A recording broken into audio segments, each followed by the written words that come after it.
So I'm back with a new Blu-ray update, and I decided to this time I'm gonna go do it live and test that out and see how that works. So let's start off by some things I picked up over at FYE a couple weeks ago, starting with War of the Worlds Steelbook. I really like this design, and I just watched the movie for the first time a couple of weeks ago, and I really liked it. I think there's about a 20-minute portion in there that could have been easily been taken out.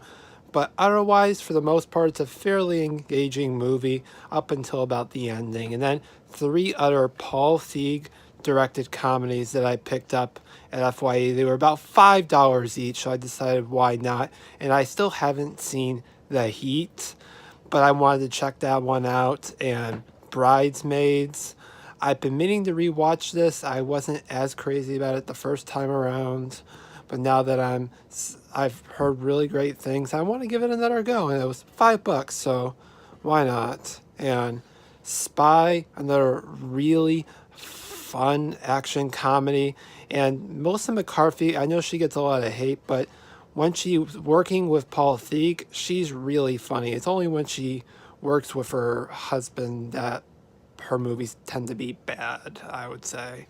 And then The Wizard of Oz, a film I haven't watched since I was a kid, but Walmart had these exclusive slip covers with like a little iconic famous quote from the movie. And I figured since I didn't own it yet, it was like $7.50. And I figured that was a really good deal, and I really liked this slip. Kingsman: The Golden Circle. I know not a lot of people liked this as much, but I thought it was a lot of fun. It's definitely not as good as the first one.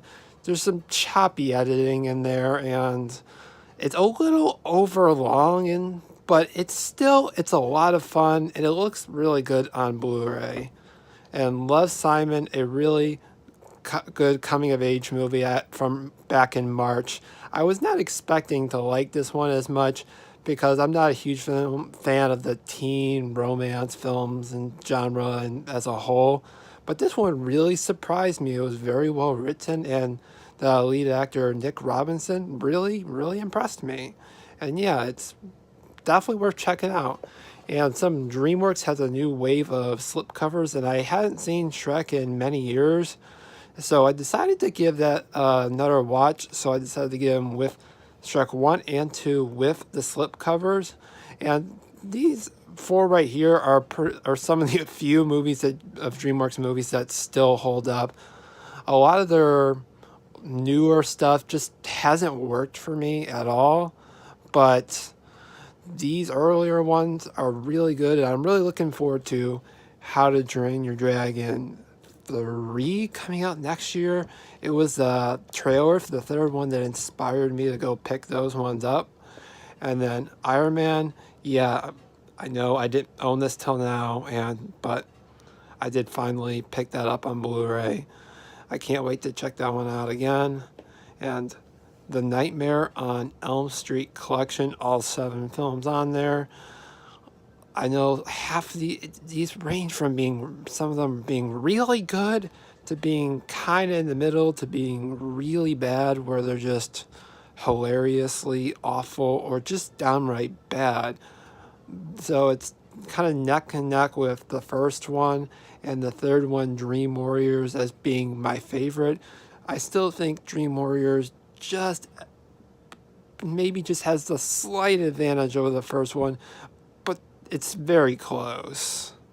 And Thoroughbreds, a really surprising dark comedy from earlier this year that I checked out. It's definitely not for everybody, and it's very much it was a lot more artsy than I thought it would be, but it's definitely well worth checking out. And Olivia Cook and Anya Taylor-Joy both give phenomenal performances in this movie, and for them alone, it's worth checking out. And The 40-Year-Old Virgin, a really surprising comedy. I can't believe I didn't just watch it until recently on Netflix. It was consistently funny. I laugh out loud. And I'm not as big of a fan of some of the comedies lately in recent years, but this one is excellent. And then A Quiet Place, one of my favorite films of 2018, is finally out on Blu-ray today, so I had to pick that one up. And then we got Wind River, another one of my favorite movies of the year, of last year actually. I hadn't picked it up until recently because I didn't think it was as rewatchable, but I've been kind of getting the urge to check this one out again. So yeah, I'm glad I picked this one up again. And Blockers, I probably could have waited to pick this one up for Black Friday or whatnot, but it was a really surprising comedy, and I think the cast is all really good. The three parents all work really well together, and especially the three young girls, they have great chemistry, and I really believed in their friendship. And yeah, so, and it was surprisingly funny, not as like gut bustingly funny as like Game Night was for me, which was the best comedy of the year so far, by far, in my opinion. And then the Night at the Museum collection, some guilty pleasure films of mine. I used to like these when I was a little bit younger, and I've been meaning to check them out again, so I decided to pick it up for $12 at Best Buy. John Wick, I just watched this for the first time a few days ago, and I really enjoyed it. I saw the second one in theaters, and at the time I wasn't a big fan of it, but maybe I just need to rewatch it. But it's a phenomenal action film. Keanu Reeves is great. The action is really well shot, and I bought into the motivation. And yeah, it's, if you haven't seen John Wick, check it out. Don't sit on it like I did for so many years. Carol, really good romance film that I saw back in theaters that I've been meaning to pick up, but I saw it at a record store for like $10, and performances from Cate Blanchett, Rooney Mara, all great.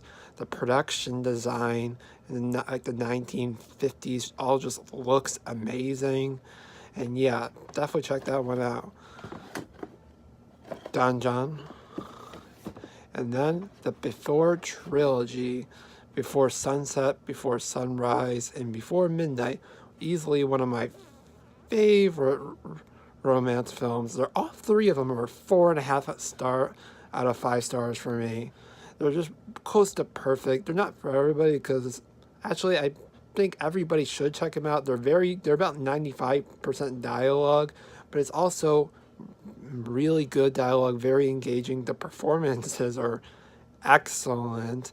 It sounds boring on paper, but trust me, they're well worth checking out.